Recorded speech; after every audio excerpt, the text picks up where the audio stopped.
Muy buenos días, muy buenas tardes, muy buenas noches, queridos estudiantes de Escuela Doctrinal 3. El tema que vamos a tocar el día de hoy va a ser dando de gracias lo que de gracias recibimos. Y pues este es un tema que día a día iremos profundizando, pues nosotros creemos que Cristo es nuestra salvación y Él es quien nos ha entregado la vida eterna. Que Él ha muerto por todas las personas, ese sacrificio que Él hizo en la cruz del Calvario fue por todos nosotros y que es Cristo quien nos ha redimido. Amén. Entonces, les recuerdo que estamos en la Escuela Doctrinal 3, que ya hemos pasado por una primera escuela, que hemos pasado también por una segunda y que los que estamos aquí es para afianzar estos conocimientos y aquello que el Señor quiere hablar a nuestras vidas. Todos los días mueren personas cercanas a nosotros, hermanos, amigos, primos, abuelos, cercanos y aún incluso aquellos que hemos visto alguna vez, pero que nunca hemos entablado una relación con ellos. Y nosotros debemos recordar cuál es nuestro compromiso, qué compromiso hemos adquirido cuando recibimos a Cristo como Señor y Salvador de nuestra vida. Que nosotros debemos recordar también cuál fue esa obra que Cristo vino a realizar aquí en la tierra, o sea, cuál fue ese legado que Cristo vino aquí a dar a la tierra. Vamos a ir a Isaías 61, por favor, diapositivas. Vamos a ir a Isaías 61 y vamos a leer cuál fue esa obra que Cristo vino a realizar aquí en la tierra.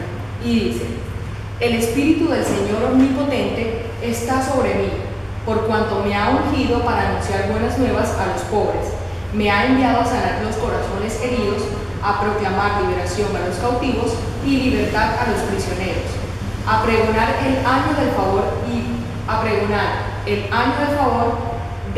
y el día de la venganza de nuestro Dios, a consolar a todos los que están de duelo y a confortar a los dolientes de Sión. Me ha enviado a darles una corona en vez de cenizas, aceite de alegría en vez de luto, traje de fiesta en vez de espíritu de desaliento. Serán llamados robles de justicia, plantíos del Señor para mostrar su gloria. Eso es lo que el Señor nos ha llamado, a ser portadores de la gloria de Él. Y también acentuar esta parte que dice: Él nos ha dado como un aceite de alegría en vez de luto. Así que en todo tiempo debemos portar ese gozo que el Señor nos ha entregado y no ese sentimiento de tristeza, transmitírselo a otras personas, porque va totalmente contrario a la enseñanza que nos ha dejado Cristo y en ese legado que se dio a través de la vida de Él, que es relatada y se ve relatada a través de los evangelios. Ahora vamos a ir a Mateo capítulo 10, versículo 8, el cual dice: sanen a los enfermos, resuciten a los muertos, limpien de su enfermedad a los que tienen lepra, expulsen a los demonios, lo que ustedes recibieron gratis, denlo gratuitamente. O sea, aquello que recibimos gratis, a ti nadie te cobró por enseñarte la palabra del Señor, a ti nadie te cobró por llevarte las buenas nuevas. Y el que lo hizo totalmente errado en el caso que se dio. Pero el Señor nos ha dicho: da lo que recibiste gratis, dalo a otras personas. Y ahora vamos a enfatizar en estos puntos: sanar enfermos, limpiar a los leprosos y resucitar enfermos. Ese es el llamado que el Señor nos tiene hoy. Primero, con sanar enfermos.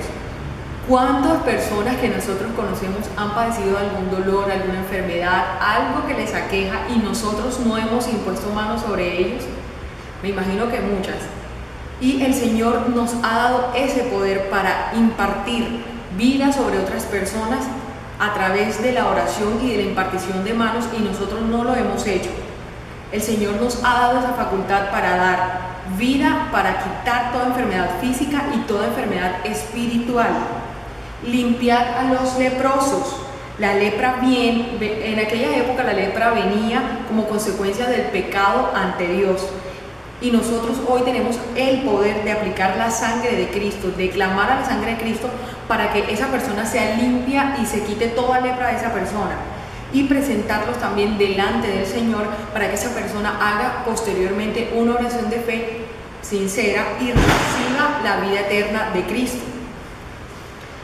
Y por último, resucitar a los enfermos. Esto lo encontramos en el libro de Hechos, capítulo 9, del versículo 36 al 43, que dice: Había en Jope una discípula llamada Tabita, que se traduce en Dorcas. Esta se esmeraba en hacer buenas obras y en ayudar a los pobres. Sucedió que en esos días cayó enferma y murió. Pusieron el cadáver después de lavarlo en un cuarto de planta alta, y como Lida estaba cerca de Jope, los discípulos, al enterarse de que Pedro se encontraba en Lida, enviaron a 2 hombres a rogarle: por favor, venga usted a Jope enseguida, sin demora. Pedro se fue con ellos, y cuando llegó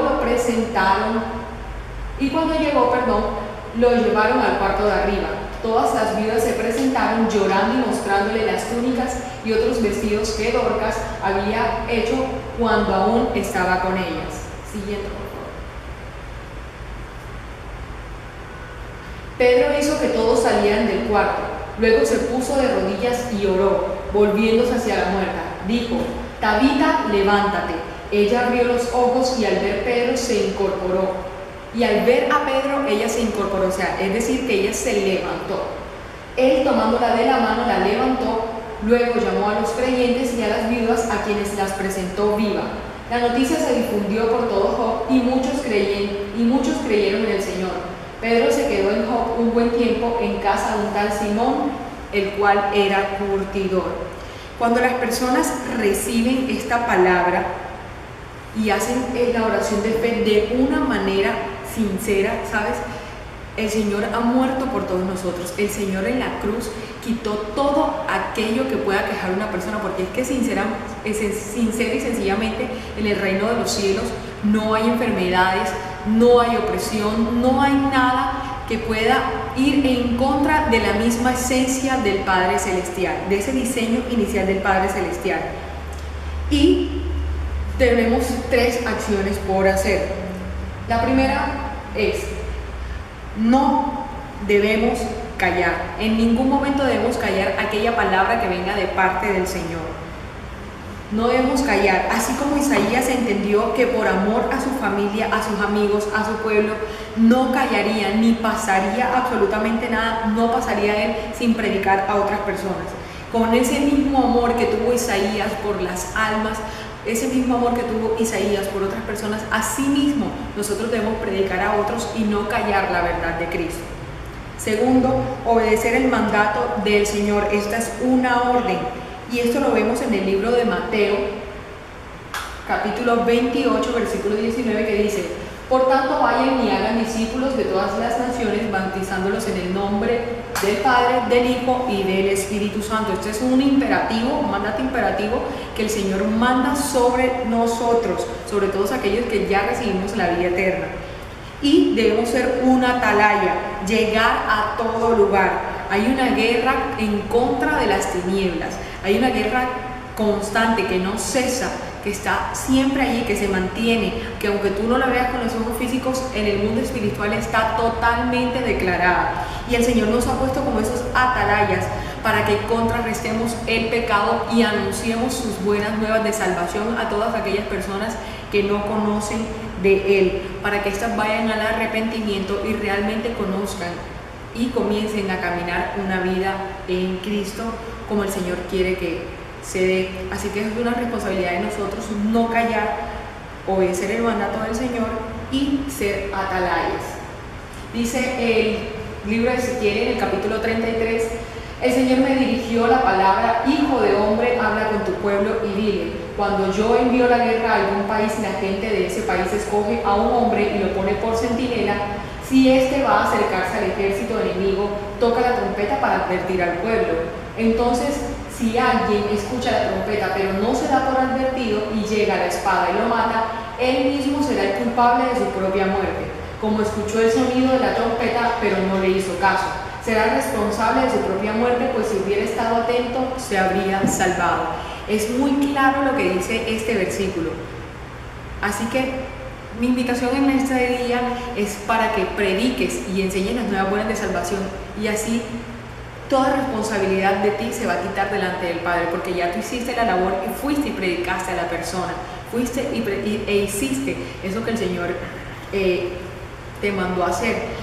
Con esto también quiero resaltar que no debemos callar en ningún momento. Muchas veces nos muchas veces contristamos al Espíritu Santo porque no pensamos, bueno, Señor, es mi carne y no quiero hablarle a la otra persona, pero el Señor es seguro, pondrá la palabra directa y exacta en tu boca. Bueno, les recuerdo, queridos estudiantes, que para esta semana tenemos unos versículos también para memorizar y unas lecturas recomendadas. Como les mencioné en la clase anterior, vamos a tener un quiz este fin de semana y que es muy importante que se aprendan y que pasen por las lecturas recomendadas y estos versículos que se están dando. Los versículos para memorizar en esta semana son Isaías 61, Mateo, Hechos, Isaías, Mateo, Ezequiel, y la lectura recomendada va a ser Mateo capítulo 28. Es muy importante Mateo capítulo 28 porque en este capítulo se basa mucha de la estructura que se maneja con las buenas nuevas de salvación, que va a ser